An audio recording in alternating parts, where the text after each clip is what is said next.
Philippians 4 from verse 11. Not that I speak in regard to need, for I have learned in whatever state I am. Meaning poverty is a state. Sickness is a state.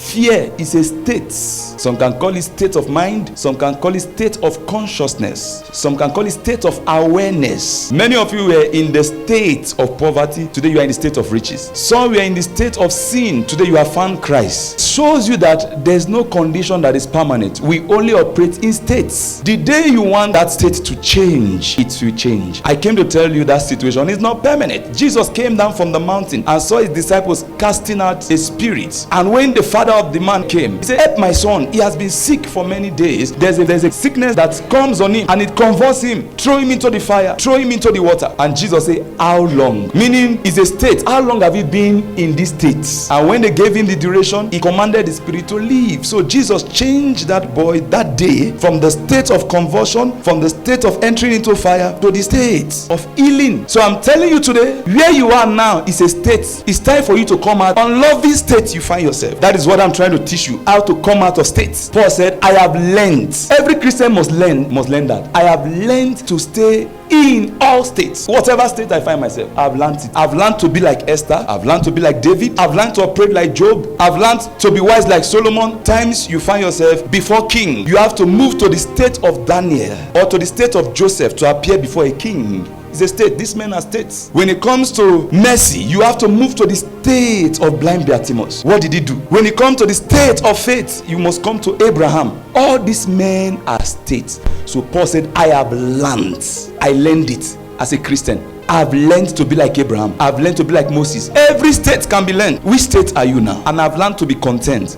I know how to abase. Do you see that? And I know how to abound everywhere and in all things. I have learned to be full and to be hungry. I've learned to abound, to suffer need.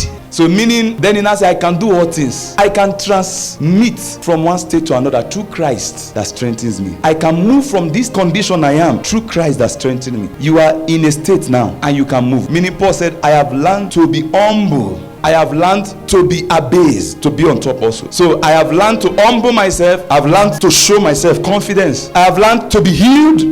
I have learned to be a healer. It's a state. Just as you say, no condition is permanent. No state is permanent. Life is a journey. You want to travel the whole of South Africa. When you get to Cape Town, it's a state. You get to Durban, it's another state. As far as you are not dead, the journey still continues. That's why Solomon said there's hope for the living. For a living dog is better than a dead lion. So you have not arrived yet. Maybe you are sick today, you have not arrived. It's not your final destination. Whatsoever you are suffering now, it is not your final destination. The journey still continues. Today you are moving from one state to another. When if you went to school, you study biology, they will tell you the states of a butterfly. A butterfly starts from egg, it's a state. Then it moves to worm. Then before it becomes a full-grown butterfly, the larva, the pupa, and the adult. These three states. Before the butterfly became beautiful, that colorful butterfly you saw, it was once in a state of egg that can be broken, meaning very weak. Then it becomes a worm, another weak state again, that it can be crushed. Then one day you see a beautiful butterfly. What is your state today? Are you in the egg state, the weak, or the worm state, pliable? There's still hope for you to become that beautiful creature that God have designed for you. If the butterfly remain in the egg state, it does not fulfill its destiny. Whatever state you are still in the process. You will get there.